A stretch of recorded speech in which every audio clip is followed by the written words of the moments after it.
तो आज हमारा डे 41 है और हमारा डे 41 का फर्स्ट वर्ड हो जाएगा, नोट करेंगे आप, फोर्टीट्यूड। FORTITUDE,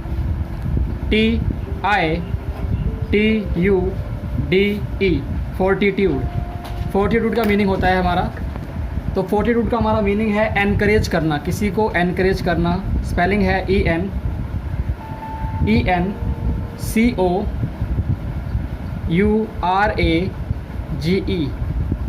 encourage. ठीक है, तो ये आपका फोर्टीट्यूड है। आप चाहें तो इसको एन को हटा सकते हैं, करेज बोलेंगे आप इसे। फोर्टीट्यूड मतलब करेज होता है, EN काट देंगे आप। तो आपका जो वर्ड आएगा हिंदी में वो आएगा किसी का साहस या बहादुरी। साहस या बहादुरी, उसे हम बोलते हैं क्या, फोर्टीट्यूड। तो ये आपका पहला वर्ड था। हम आएंगे सेकंड वर्ड के ऊपर, और सेकंड वर्ड क्या हो जाएगा हमारा, वो हो जाएगा फ्रेल। FRAIL, और इसकी इंग्लिश में, इसका इंग्लिश में मीनिंग हो जाएगा आपका weak, WEAK, weak and delicate. Weak and delicate, देखिए वीक माने कमज़ोर होता है, डेलिकेट माने होता है नाजुक। वीक का मतलब कमज़ोर और डेलिकेट का मतलब नाजुक होता है। तो आप लिख सकते हैं, इसका एक ही वर्ड हिंदी में लिख लेंगे आप, दुर्बल। दुर्बल यानी जिसके अंदर जान ना हो, जो कमज़ोर हो, नाजुक सा हो, उसे बोलते हैं frail. FRAIL, weak and delicate. अगर आपने घर में जो क्रोकरी के बॉक्स आते हैं, जैसे आपके घर में अगर कप, प्लेट, ग्लास वगैरह आए हों, तो उस पर लिखा होता है फ्रेजाइल, FRAGILE। अगर अभी बॉक्स घर में रखा है, जाके चेक करेंगे आप, फ्रेजाइल लिखा होता है। फ्रेजाइल, हैंडल विद केयर, ये लिखा होता है उसके आगे, फ्रेजाइल। फ्रेजाइल का मतलब यही होता है नाजुक, FRAGILE। ये फ्रेल उसी से मिलता जुलता वर्ड है आपका, ठीक है, कह सकते हैं आप, रूट वर्ड है। फ्रेजाइल का मतलब होता है नाजुक। जो क्रोकरी घर में आती है वो फ्रेजाइल होती है, मतलब उसे आप अगर गलती से गिरा देंगे टूट जाएगी वो, तो इसलिए लिखा होता है हैंडल विद केयर। ओके, हम आते हैं थर्ड वर्ड के ऊपर। सेकंड वर्ड हमारा हो चुका है फ्रेल। थर्ड वर्ड हमारे सामने क्या है, फेरिवोलस। FRIVOLOUS, I repeat, FRIVOLOUS। फेरिवोलस मतलब होता है आपका not having any serious purpose. Not having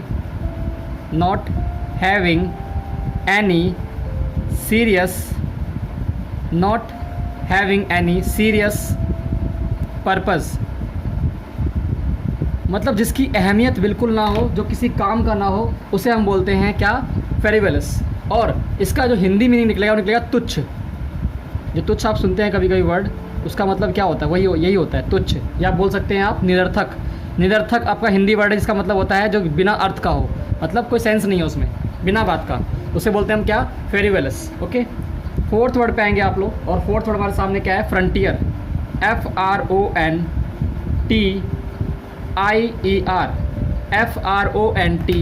FRONTIER, frontier. इसका मीनिंग क्या होता है, अ लाइन और बॉर्डर।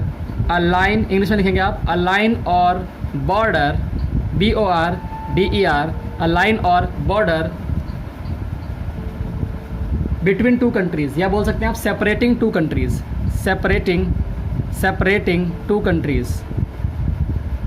तो मुझे लगता नहीं है कि इसकी हिंदी लिखवाने की ज़रूरत है आपको। अगर आप चाहें लिखना तो लिख सकते हैं, सरहद बोलते हैं इसे हम। ओके, इसे हम बोलेंगे सरहद। यानी पाकिस्तान और इंडिया के बीच में जो लाइन है उसे हम क्या बोल सकते हैं, फ्रंटियर। ओके, फ्रंटियर लाइन बोल सकते हैं उसे हम, यानी वो ऐसी लाइन है जहाँ से दूसरी कंट्री शुरू हो जाती है, इसे हम बोलते हैं सरहद। हमारे पास पांचवा वर्ड है, नोट करेंगे आप, that will be frugal. FRUGAL, frugal. FRUGAL, frugal. और इसको जो आप लिखेंगे आप इंग्लिश में, तो क्या आएगा, इसका मीनिंग निकल के आएगा इकोनॉमिकल। ECONOMICAL, economical. और आप इसकी हिंदी लिखेंगे तो आपको पता लगेगा, इसे बोलते हैं हम कंजूस।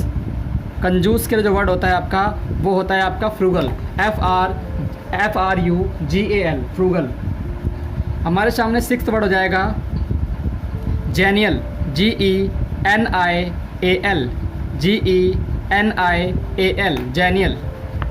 एंड अगर आप इसका मीनिंग समझेंगे तो क्या आएगा, friendly and cheerful. Friendly, FRIENDLY, friendly and cheerful. Friendly and cheerful. तो ये आपका मीनिंग है। ये वर्ड था आपका जेन्युइन। 6th वर्ड था, इसका मतलब फ्रेंडली एंड चेयरफुल। आप चाहें तो इसकी हिंदी लिख सकते हैं। इसे बोलते हैं मिलनसार। जो इंसान होता है मिलनसार। मिलनसार मतलब जो सबसे मिलजुल कर रहे, हंसता खेलता रहे, उसे बोलते हैं मिलनसार। ओके, तो हमारा 7वां वर्ड है, 7th वर्ड हो जाएगा हमारे सामने गिस्ट। GIST, GIST, gist. ये हमारा 7th वर्ड है। इसका मीनिंग क्या हो जाएगा आपका? मीनिंग हो जाएगा the substance, the substance, SUBSTANCE, substance, और असेंस, ESSENCE। इसके 2 मीनिंग है, मतलब इंग्लिश में 2 मीनिंग निकलेंगे आपके, द सब्सटेंस और एसेंस। हिंदी लिखेंगे तो आप समझ जाएंगे क्या बोला जा रहा है आपको। इसे हम बोलते हैं सार। सार मतलब आप कह सकते हैं निष्कर्ष। सार या निष्कर्ष मतलब मान लीजिए कि आपको एक लंबी चौड़ी कहानी सुना दी किसी टीचर ने, तो आप उनसे बोल सकते हैं sir what is the gist of this matter.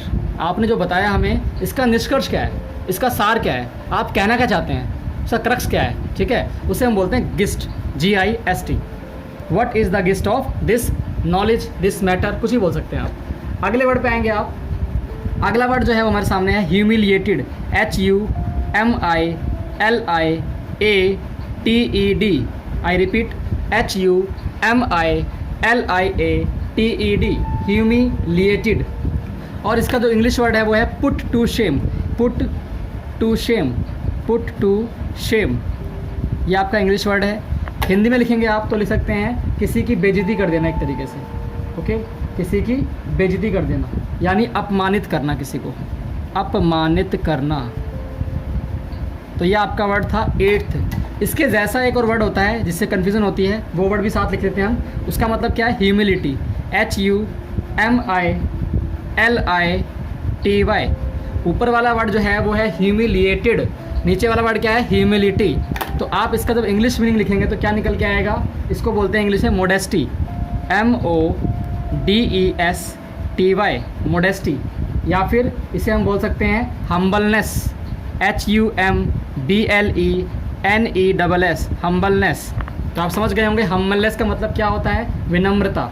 इसे हम बोलेंगे विनम्रता। तो ये आपका वर्ड था 9th वर्ड। अगर हम 10th वर्ड पे आएंगे तो वो हो जाएगा हमारा आज का 10th वर्ड इल फेवर्ड, ILL, इल फेवर्ड। ILL के बाद लगाएंगे आप हाइफन, हाइफन लगाएंगे और फिर लिखेंगे आप ill favoured, FAVOURED, ill favoured.